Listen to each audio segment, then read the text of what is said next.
Eu sou a professora Carmen Manhães, a aula da disciplina de solos com vocês nesse semestre. O conteúdo da nossa aula de hoje é um conteúdo introdutório da disciplina de solos, tá?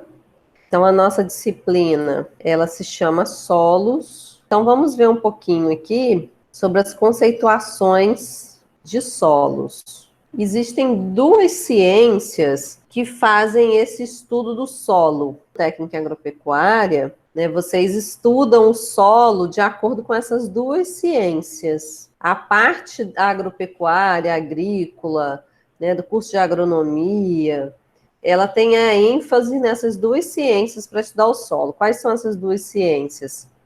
A primeira delas se chama pedologia e a segunda se chama edafologia, tá? São duas ciências que estudam solo. Sempre que um nome tem o finalzinho assim, logia, vocês já sabem que se refere a estudo, ciência, né? Então, biologia, estudo da vida, né? Bio, vida, logia, o estudo. Então, pedologia, ele vem de pedon, que é um prefixo que significa solo. Então, pedo mais logia fez o pedologia, que é uma ciência que vai estudar o solo do ponto de vista da formação desse solo. Tudo o que aconteceu para esse solo se formar e estar do jeito que é hoje. E a edafologia é também uma ciência que estuda o solo também, que vem aqui da formação da palavra edafos, que significa solo, mais logia, que também significa estudo, né? Então, estudo de solos também. Porém, é uma ciência que vai estudar o solo de um outro ponto de vista. O ponto de vista da pedologia é o ponto de vista da formação desse solo.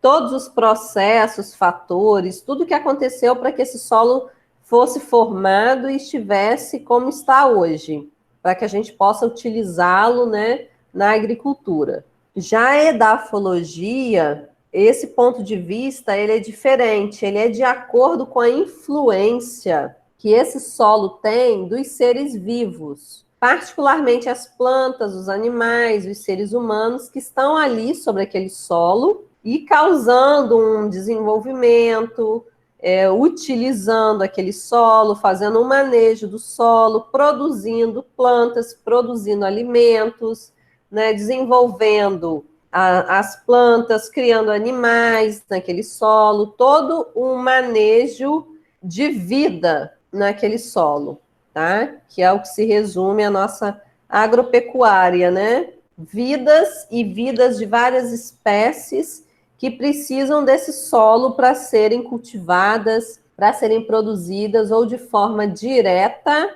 ou de forma indireta.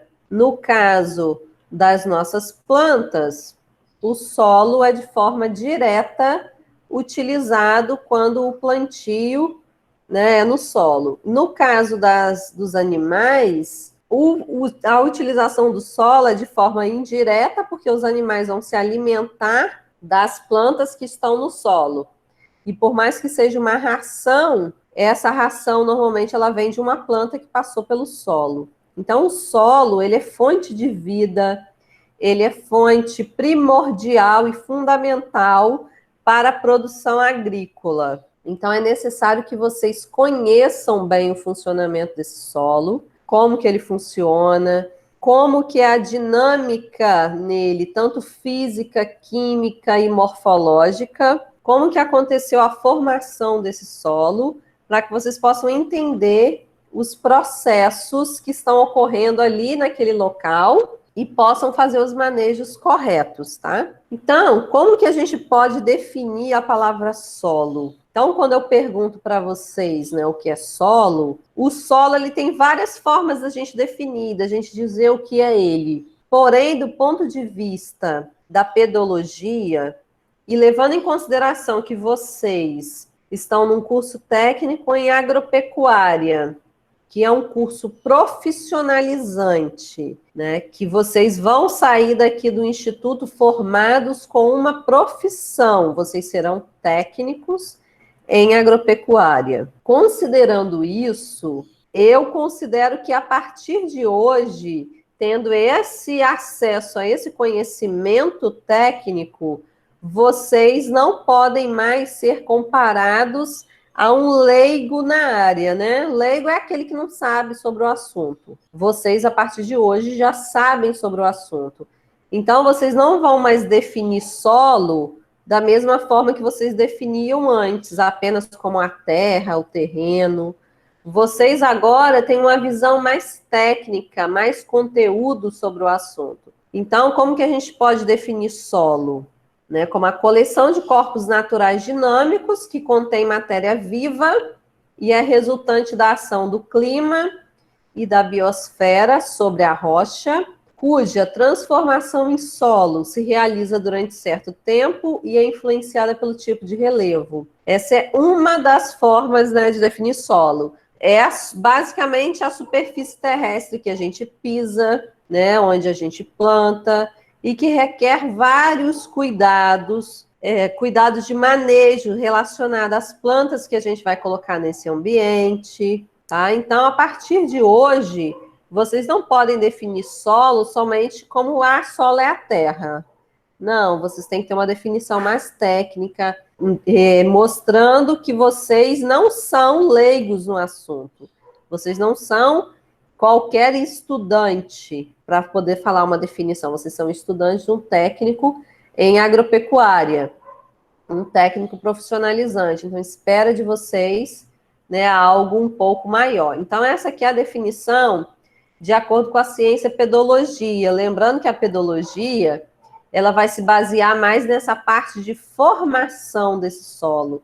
Vai se importar com o material de onde esse solo veio, como que foi formado, quais processos, como que está a composição hoje, tá? E a edafologia, ela vai se importar com os seres vivos, com a vida nesse ambiente solo. Então, a gente pode definir solo, de acordo com a edafologia, como a superfície inconsolidada que recobre as rochas e mantém a vida animal e vegetal na terra. E como que esse solo ele é formado? Para o solo ser formado, tem a atuação de 5 fatores que fazem com que exista o solo como ele é hoje. Quais são esses 5 fatores?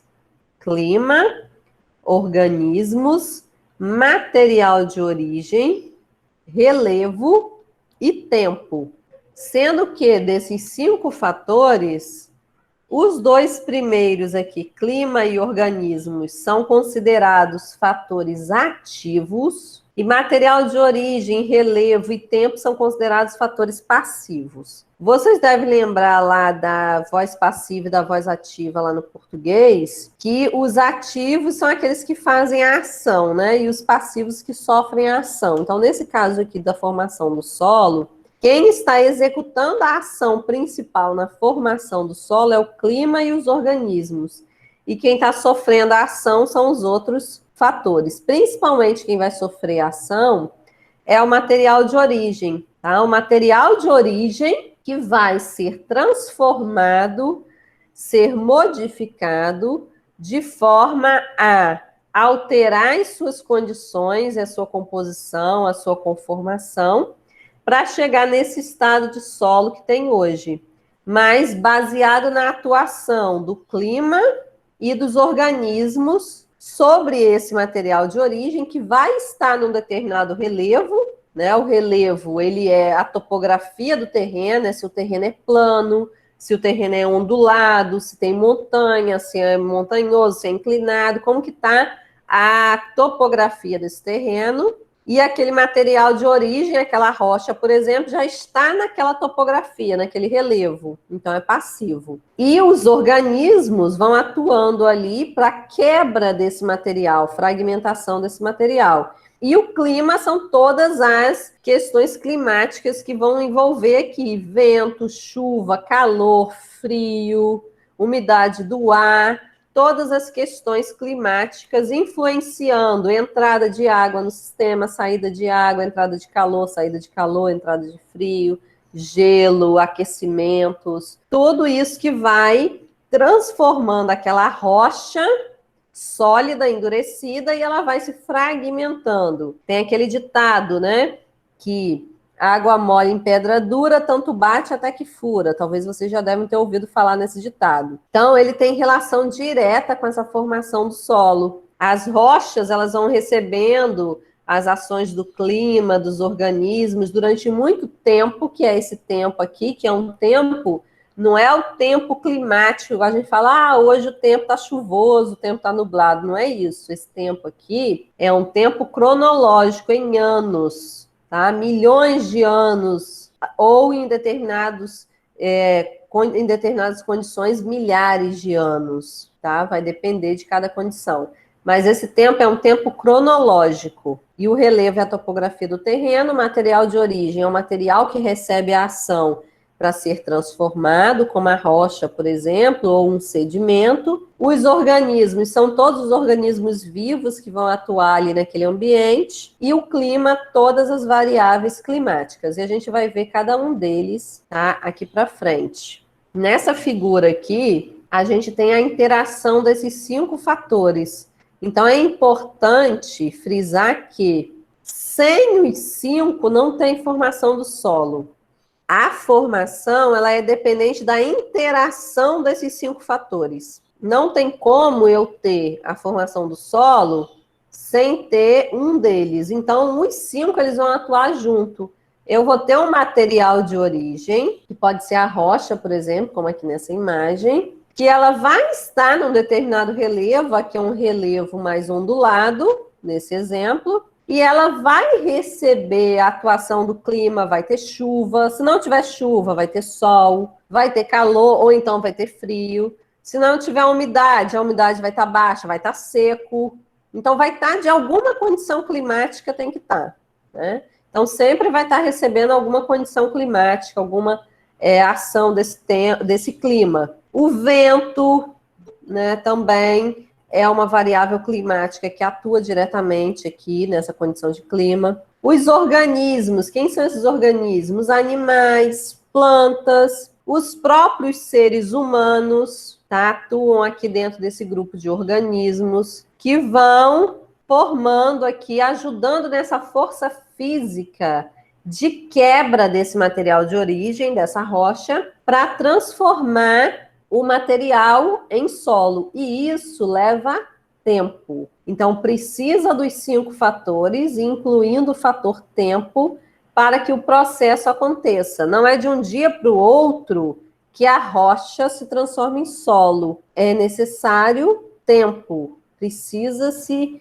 de tempo para que isso aconteça. Então, o primeiro que a gente vai ver separadamente é o material de origem, que é o início de tudo, né? Tudo se inicia com um material que é considerado a rocha-mãe ou rocha-matriz, que é o material que vai sofrer as transformações, que vai receber a ação do clima, a ação dos organismos, para ser transformado e modificado, de forma a ficar pulverizado, solto, com as partículas separadas, para que possa ser utilizado na produção agrícola, como é o solo no estado atual, por exemplo. Mas quem originou ele foi uma rocha ou então um sedimento. E quem que é essa rocha? A rocha é um agregado natural sólido, multigranular, que pode ser composto por apenas um mineral ou por mais de um mineral ou mineraloide. E um detalhe importante na formação do solo, que contempla essa parte das rochas, é que um mineral que existia lá na rocha matriz, ele pode estar presente hoje ainda no solo, assim como ele pode não estar mais presente no solo hoje. Porque a gente precisa lembrar que esse processo, ele durou anos. Então, digamos que o meu solo foi originado de uma rocha que tinha uma alta composição de cálcio, por exemplo, que é um mineral, um nutriente muito importante para as nossas plantas. Mas, à medida que esse tempo foi passando, que esse solo foi se formando, que várias camadas de solo foram formando, muita entrada de água da chuva nesse solo, vai lavando esse solo, vai lixiviando os nutrientes, e esses nutrientes vão sendo perdidos. E, ao mesmo tempo, com a inserção das plantas no ambiente, as plantas também consomem esses nutrientes. Então, não necessariamente aquela mesma quantidade, aqueles mesmos nutrientes que tinha lá no início, há milhões de anos atrás, vai continuar tendo hoje. Pode haver uma alteração bem significativa, e isso não significa que aquele solo não foi originado daquele material, significa que ele sofreu transformações. Para essas transformações, a gente chama de intemperismo. Nós vamos ver mais à frente sobre isso, tá? Nas próximas aulas. Mas esse processo de transformação do material de origem em solo é chamado de intemperismo.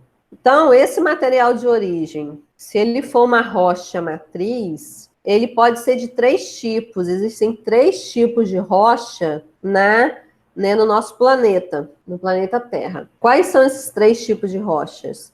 O primeiro são as rochas magmáticas ou ígneas, que são formadas a partir do resfriamento e consolidação do magma. Então, o magma ele está lá no centro da Terra, tá? No núcleo da Terra, em altíssima temperatura. E estando lá no núcleo da Terra em altíssima temperatura, quando acontece o extravasamento desse magma para fora do núcleo da Terra, ele encontra uma temperatura bem mais baixa do que a temperatura dele. Então, com esse choque de temperaturas, ocorre o resfriamento desse magma, e com esse resfriamento ocorre o que a gente chama de consolidação. Ele vai se consolidar, se solidificar, endurecer. Então, ele se resfria e se solidifica, se consolida, formando, as rochas que são chamadas de rochas magmáticas, originadas do magma, ou ígneas. Ele vai virar rocha, o magma vai virar rocha, ele vai se resfriar, exatamente isso, que vai virar rocha. E exemplos desses 2 tipos, desse tipo de rocha aqui, magmática e ígneas, temos 2 exemplos aqui, o granito e o basalto.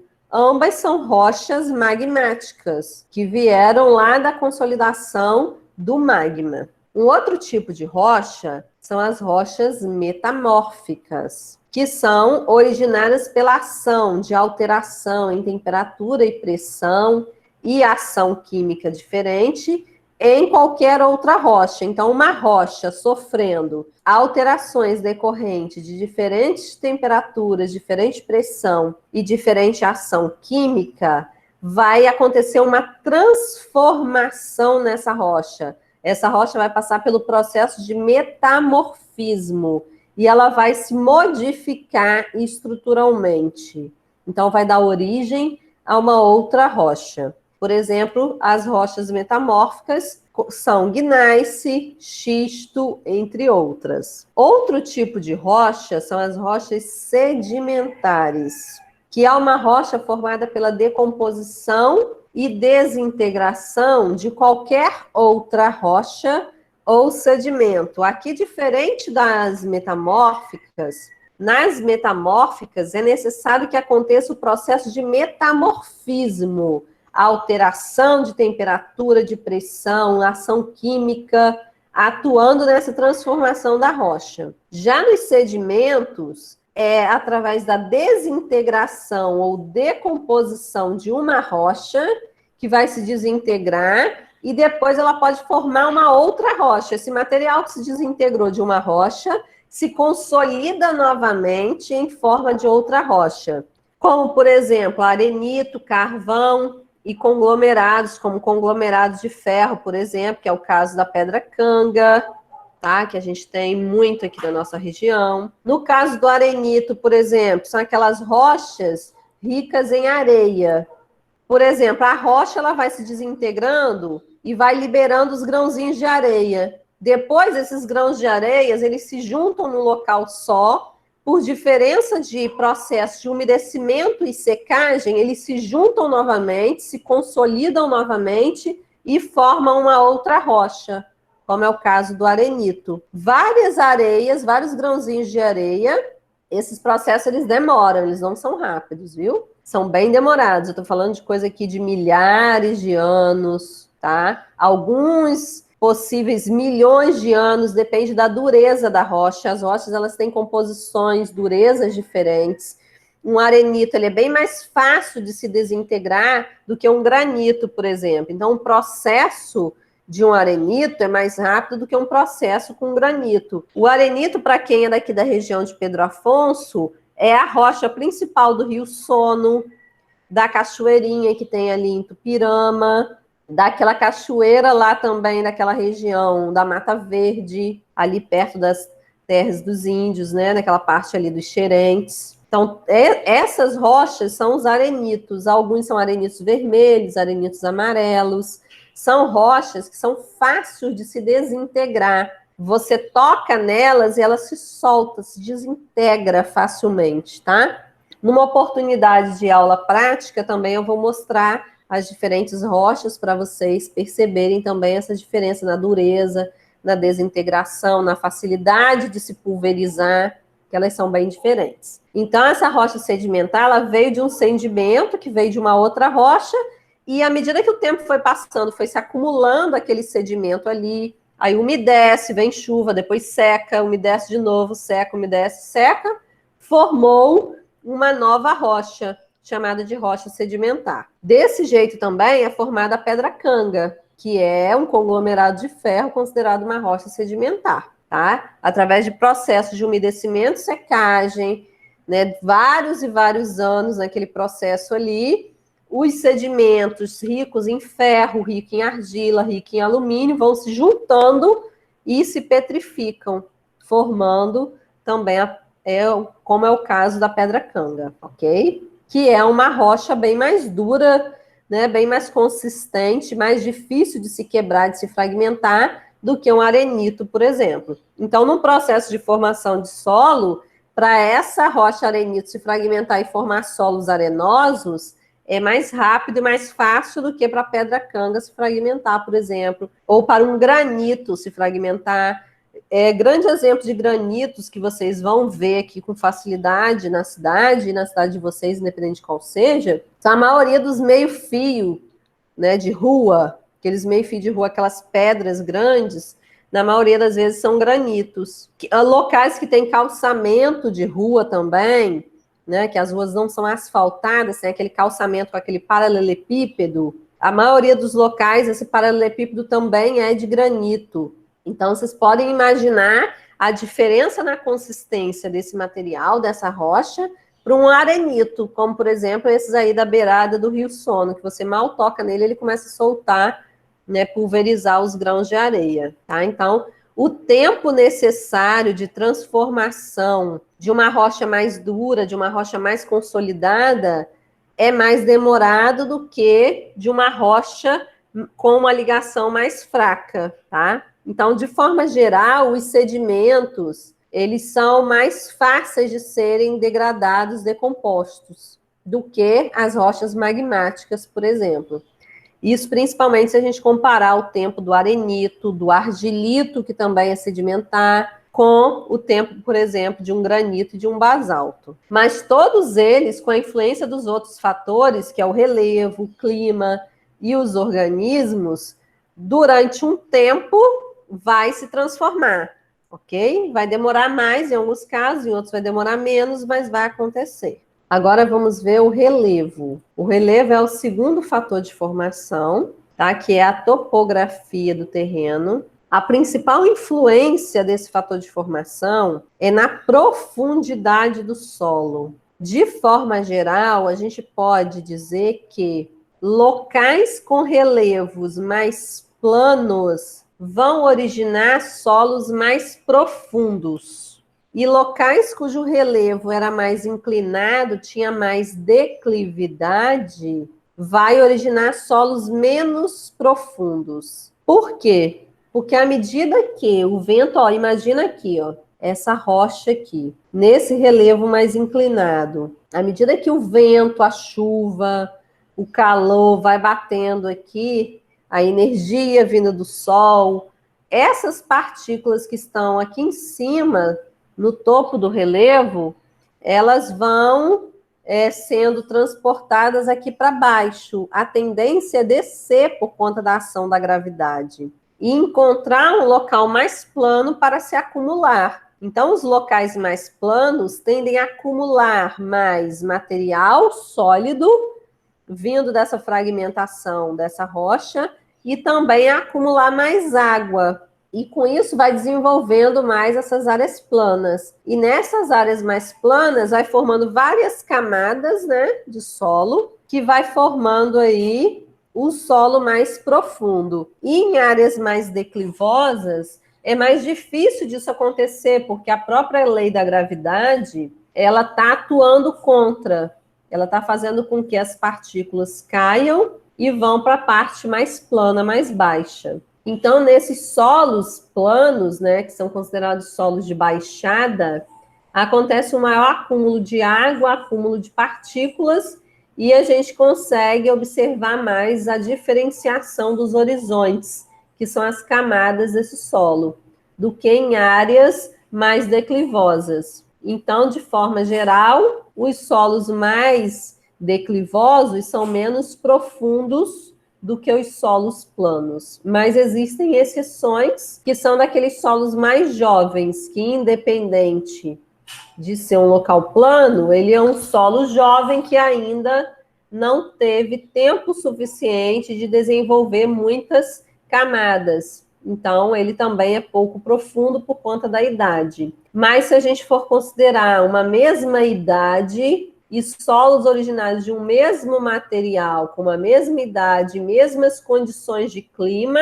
só modificando o relevo, solos com relevos planos vão ser mais profundos do que solos com relevos declivosos, tá? Isso considerando que os outros fatores vão ser os mesmos, modificando apenas o fator relevo. Então, essa posição topográfica, que é o relevo, ela vai afetar o perfil do solo, principalmente pelos efeitos da declividade sobre a drenagem e a erosão. Vai facilitar o acontecimento de uma drenagem melhor desse solo. O que é a drenagem? A passagem da água. E de erosão. Erosão é a perda desse solo, é a movimentação das partículas. Então, em locais com mais declividade, essa movimentação das partículas ela é maior e no sentido sempre das partículas saírem de locais mais altos, mais inclinados e irem no sentido de locais mais baixos e mais planos, tendendo a chegar próximo de rios,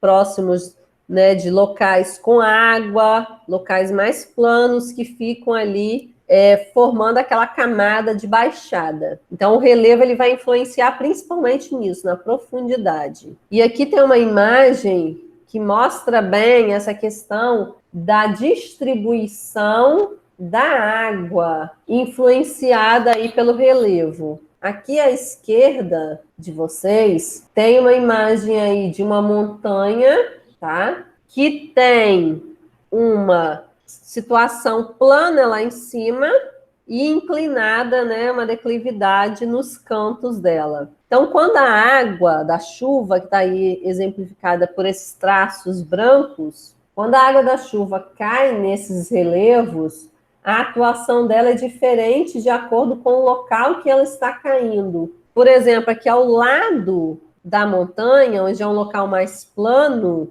a água cai, ela tende a ficar empoçada e ela vai embora, né, através de distribuição na horizontal. Essa água vai se distribuindo horizontalmente e vai sendo levada. Já em locais mais inclinados, a água bate e ela vai descendo, ela vai carreando junto com ela as partículas. Ela vai carregando as partículas junto. E então, essas partículas que estavam aqui em cima, elas vão lá para baixo, através da enxurrada, dependendo da força dessa água, e vai sendo acumulada aqui embaixo. Então, a tendência é que esses solos aqui embaixo fiquem mais profundos, com mais camadas, e os solos aqui de cima fiquem com menos camadas, menos profundos. Até chegar ao ponto que, por exemplo, aqui na direita da imagem, a gente tem essa montanha bem íngreme, que o solo, todo o solo que é solto daqui, ele cai, ele não consegue se fixar. Então, todo o material pulverizado aqui dessa rocha, ele não vai conseguir se manter aqui. Ele vai tender a ser mandado embora pela ação da gravidade, pela ação da chuva, pela ação do vento. E ele vai cair e formando as camadas de solo mais profundas aqui embaixo, na área mais plana. Que é a diferença da distribuição dessa água de acordo com o relevo. Então, se o relevo é mais plano, a água vai tender a ficar empoçada ali naquela localização e vai reagir ali, trazendo junto com ela os conteúdos dos materiais que vieram lá de cima. Nos locais mais altos e mais inclinados, a tendência é que esse material ele caia, ele desça para se acumular lá embaixo. Então, a formação desses solos vai ser automaticamente solos menos profundos em região mais inclinada e solos mais profundos em regiões mais planas. O terceiro fator de formação que a gente vai ver é o clima, tá? Então, esse clima, eles são aquelas variáveis, né? Que são as variáveis climáticas que vão estar atuando aqui na formação desse solo. O que é esse clima? Todas as variações climáticas de chuva, de vento, de calor, umidade relativa do ar, precipitação, que está aqui no slide, que é chuva, tá? Que é precipitação pluviométrica, é a mesma coisa que chuva, índice pluviométrico, sempre que for pluvial, está relacionado à chuva, ok? Então, o clima é o fator, como eu falei para vocês anteriormente, é um fator ativo junto com organismos. Mas entre os dois fatores ativos, que são clima e organismos, o clima ele é o mais ativo de todos, porque o clima ele consegue controlar a atividade dos organismos. Por isso que ele é considerado o fator mais ativo entre os dois ativos, que são clima e organismos. Então, a gente pode dizer que o clima é o fator que desempenha maior atividade no processo de formação dos solos. Então, ele é o mais ativo de todos, é aquele que vai ter um poder de atividade, de ativação bem maior. Primeiro que são várias variáveis, né? São várias composições aqui junto, tem temperatura, tem água, tem chuva, tem umidade, tem vento, tem calor, tem frio, né, que está atuando aqui conjuntamente. E segundo, que são variáveis de energia, né, de força, variáveis ativas. Então, o Sol traz muita energia, traz essa radiação solar que vai aquecendo as rochas e vai fazendo com que a fratura dessa rocha vá acontecendo por diferença de temperatura. A umidade vai atuando, né, para ir dissolvendo essa rocha, tanto a umidade do ar quanto a água da chuva. Então, essas variáveis, elas vão agindo ali naquela rocha e a rocha vai aos poucos, né, com o passar do tempo, ela vai se desintegrando. E o quarto fator, que é a biosfera ou organismos, que também é um fator ativo, mas que não é tão ativo quanto o caso do clima, porque ele é influenciado pelo clima. Então, como que acontece essa influência? Esses organismos são qualquer organismo vivo que esteja ali no ambiente, no momento de transformação do material de origem em solo. Esses animais podem ser grandes, podem ser pequenos, podem ser vegetais também, podem ser as plantas ali atuando. O sistema radicular da planta, você já deve ter visto algumas situações em que árvores com seu sistema radicular forte, perto de locais rochosos, fragmentando as rochas, quebrando aquelas rochas. Então, ali está a atuação viva dos organismos na fragmentação das rochas. Mas organismos pequenos, pertencentes, por exemplo, à mesofauna, macrofauna do solo, micro-organismos do solo, também atuam fazendo essa decomposição e essa liberação dessas partículas. E animais maiores também, andando, pisoteando em cima daquelas rochas, vão quebrando, vão fragmentando as rochas junto com a ação do clima, né, do calor, da chuva, do frio, do vento, vai fragmentando essa rocha até que ela se pulverize e se transforme em solo. E outra questão importante dos organismos relacionada ao clima é que em locais mais frios, né, normalmente com temperaturas mais baixas, esse clima ele vai alterar a atividade do organismo. Em locais mais frios, os organismos vão atuar menos, eles vão trabalhar menos do que em climas quentes, locais com temperaturas maiores, mais presença de água, esses organismos vão atuar mais. Isso a gente pode fazer até um comparativo com a gente. Em dia que está mais frio, como é que a gente faz? A gente fica, né, encolhido. A gente não tem aquela atividade, toda aquela ativação de dias mais quentes. Os organismos no planeta atuando nesse processo aqui, eles são do mesmo jeito. Locais mais frios, essa atividade é mais lenta, mais demorada. Locais mais quentes têm uma ativação maior dessa atividade de quebra e, então, consequentemente, o processo é mais rápido. Se a gente comparar todos os fatores demais sendo iguais, a única diferença vai ser o clima, a questão de calor ou de frio. Então, se for somente o frio for o diferencial, em locais mais frios, os organismos vão atuar menos, então, consequentemente, essa fragmentação vai demorar mais, então o tempo de formação do solo vai ser maior. Em locais mais quentes, mantendo todas as outras condições iguais, os organismos vão trabalhar mais, então aquele mesmo material de origem vai ser fragmentado mais rapidamente. Então, com isso, a gente chega no quinto fator de formação, que é justamente o tempo, que é esse tempo cronológico, que vai trazer uma ideia de idade do solo. Então, a gente vai ter aí, para idades do solo, aqueles solos mais jovens, também chamados de solos menos intemperizados, porque passaram menos pelo processo de intemperismo. A gente vai ter aqueles solos intermediários e vai ter aqueles solos mais velhos, que são os solos mais profundos, que já se diferenciaram em mais camadas, né, porque já passaram por esse processo por mais tempo. Então, aqui nessa imagem, a gente tem aqui 5 exemplos de solo originados de uma mesma rocha à medida que o tempo vai passando. Então, uma rocha, como por exemplo pode ser um granito, ela começa a se fragmentar, liberar o material, se pulverizar e vai formando uma primeira camadinha de solo. Depois, à medida que o tempo vai passando, passa um pouco de tempo, vai formando outra camada. Depois, aqui na terceira imagem, passa-se mais um pouco de tempo, mais alguns milhares de anos, e se forma mais uma camada. E essa camada de rocha, essa quantidade de rocha, ela vai diminuindo, porque à medida que ela vai se desintegrando, se decompondo e virando solo, a quantidade de rocha vai diminuindo. E aqui, na quarta figura, a gente vê só um pedacinho da rocha ao final.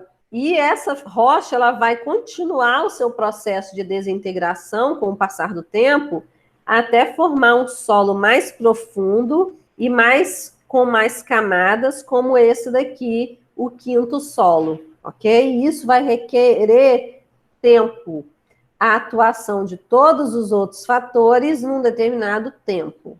Então, a gente tem aqui um material de origem que vai sofrer a influência do clima, dos organismos, num determinado relevo durante um tempo. Então, vai se transformar num solo com mais ou menos camadas de acordo com o tempo. Então, isso tudo vai acontecendo aqui com essa rocha e ela vai se modificando, se transformando, até ser transformada em um solo maduro, um solo mais velho ou solo mais intemperizado. Então, esses primeiros aqui são solos jovens, os do meio, solos intermediários, e o da beiradinha aqui, o quinto, solos mais velhos, ou mais maduros, ou mais intemperizados. Aqui temos um outro exemplo relatando sobre o tempo, que vai mostrar, parecido com o slide anterior. A gente tem aqui no início uma rocha, somente a rocha, que acabou de ser exposta à atmosfera, e sendo exposta à atmosfera, ela começa a receber influência dos outros fatores de formação. Então começa a ter a atuação do clima, a atuação dos organismos, a atuação do relevo, e com o passar do tempo, essa camada de rocha aqui de cima, ela vai se fragmentando, se pulverizando e vai formando as camadas de solo. Até que chega um momento que forma uma primeira camada de solo aqui, um primeiro horizonte, que a gente chama esse primeiro horizonte de horizonte A. Depois a gente vai ter uma aula só sobre horizontes, tá? E aí vocês vão ver direitinho esses horizontes. Então, esse solo, ele vai ser considerado um solo jovem, um solo raso, um solo pouco profundo. E à medida que o tempo vai passando, até uma linha aqui com o tempo continua passando, essa rocha continua se desintegrando, continua sofrendo transformações e modificações, e vai formando um solo com um pouco mais de camada. E a gente já tem aqui uma camada A, uma camada BI, então já tem mais uma camada. E esse solo, ele continua se transformando, essa rocha continua se pulverizando, e dando origem a mais camadas desse solo. Até que chega um momento em que a gente tem uma camada superficial chamada A, tem um outro horizonte intermediário chamado E, tem um horizonte abaixo aqui chamado B, tem um outro horizonte C e tem um horizonte R, que é o horizonte da rocha. E aí a gente vai ter só uma camadinha fina de rocha. E se isso daqui se continuar à medida do tempo, a tendência é não ter mais essa camada de rocha, e ter um horizonte C mais profundo. Então, aí com isso vai formando os diferentes solos com as diferentes idades, tá? Então, solos mais rasos e menos profundos são solos mais jovens, solos mais novos. Solos intermediários são aqueles que não são tão rasos, mas também não são muito profundos. E os solos mais profundos são aqueles solos com mais camadas, solos mais maduros, mais intemperizados, que levaram já mais tempo para ocorrer a sua formação. Em termos de tempo, né, em anos, quando a gente fala nesse tempo aqui, é um tempo cronológico, né, tempo de relógio, quantos anos, quantos milhares de anos. E lembrando que esse tempo ele vai variar de acordo com os outros fatores de formação, como eu falei para vocês, principalmente de acordo com o clima e com a atividade biológica, e também de acordo com o relevo, tá? E de acordo também com a natureza do material de origem. Como eu falei lá no início, no material de origem, materiais mais fáceis de se quebrar, mais frágeis, vão precisar de menos tempo para ser fragmentado do que materiais menos frágeis. Então, no caso de um arenito, vai ser mais rápido, no caso de um granito, vai ser mais demorado. De forma geral, a gente calcula, né, na ciência que cada centímetro de solo que a gente tem hoje levou entre 100 a 400 anos para ser formado. Cada centímetro, tá? Então, como que é essa variação? Ah, não, professora, mas entre 100 e 400 é um tempo muito grande. Como que vai ser essa diferença? Se o relevo é um relevo mais inclinado, mais fácil de você fazer essa fragmentação e essa separação das camadas, esse tempo vai ser mais rápido. Se o clima é mais quente, mais úmido, esse tempo vai ser mais rápido, vai ser menor. Se a atividade dos organismos é maior, o tempo vai ser menor. Já o contrário também acontece. Em locais de climas mais frios, com menor atividade biológica, esse tempo vai ser maior. Então, a gente pode dizer assim, que locais de clima mais quente, mais úmido, vai ser mais próximo do 100. E também associado com materiais mais frágeis de serem quebrados. E materiais mais difíceis de serem fragmentados vai ser mais próximo do 400, principalmente se eles estiverem em ambientes de clima mais frio, com menor atividade biológica. Tá? Então, baseando nesses 100 a 400 anos aqui, se a gente for basear que cada centímetro vai levar aí entre 100 e 400 anos. Quando a gente fala em agricultura e em solos usados na agricultura, a gente tem o que a gente chama aí de camada arável do solo, que é a camada onde a gente vai fazer o preparo do solo, vai passar o arado e vai revolver essa camada. Então, no mínimo, a gente precisa aí de um solo com no mínimo 30 centímetros de profundidade para você conseguir fazer esse reviramento e você conseguir cultivar alguma coisa, alguma cultura. Então, se a gente for considerar essa camada arável de 30 centímetros, a gente vai ver que essa camadinha de 30 centímetros que a gente revolve, remexe nela com arado, por exemplo, quando usa o trator com o implemento, e você pode perder facilmente essa camada, né, com a passagem do arado, ela levou entre 3.000 e 12.000 anos para se formar, para se tornar produtivo. Ou seja, é algo muito demorado, que na nossa geração a gente não consegue acompanhar dentro da nossa vida inteira a formação de uma camada agricultável no solo. E o importante aqui é que vocês tenham também a consciência dessa demora, para que criem em vocês a consciência de que o solo precisa ser cuidado, a gente precisa cuidar, precisa tratar bem dele, porque ele não se forma de uma hora para outra. Então, essa parte física do solo, da formação, o material sólido em si, não é de uma hora para outra. Então, a gente precisa respeitar o tempo desse solo, aprender a manejá-lo da forma correta, para que a gente não perca esse solo em pouquíssimo tempo, porque para perder é rápido, é fácil, né, acontecer a erosão. Mas para se formar de novo é demorado, tá? Então a gente precisa ter essa consciência desse tempo de duração para ter um solo. Então, um solo bem profundo, como esse do último exemplo aqui, a gente vai ter aí, dependendo, uns 50.000 anos, 100.000 anos para formar esse solo. Então, é um tempo bastante considerável quando a gente pensa em fazer alguma coisa na agricultura, né, que pode retirar, perder esse solo.